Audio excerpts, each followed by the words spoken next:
सुरगाणा तालुक्यातील अतिदुर्गम भागातील पिंपळसोंड जिल्हा परिषद शाळेमध्ये श्री हरिहर पुत्र भजन समाज यांच्यातर्फे शाळेतील सर्व विद्यार्थ्यांना शैक्षणिक साहित्य किटचे वाटप करण्यात आले।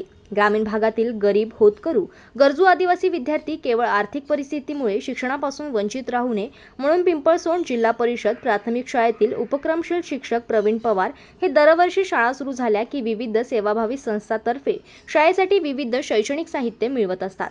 श्री हरिहर पुत्र भजन समाजातर्फे विद्यार्थ्यांना उत्कृष्ट दर्जाचे दफ्तर, बॉटल, छत्री, वह्या, कंपासपेटी, वर्षभर पुरेल इतके स्टेशनरी साहित्य, टॉवेल, साबण व मिठाई साहित्याचे वाटप करण्यात आले।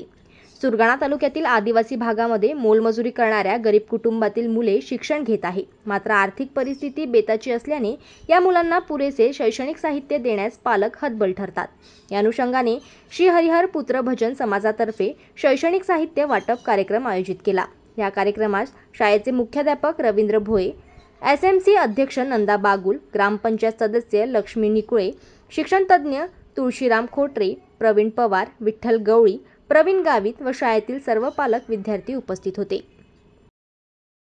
जनमत लाईव्ह न्यूजसाठी बोरगावमधून लक्ष्मण बागुल यांची रिपोर्ट।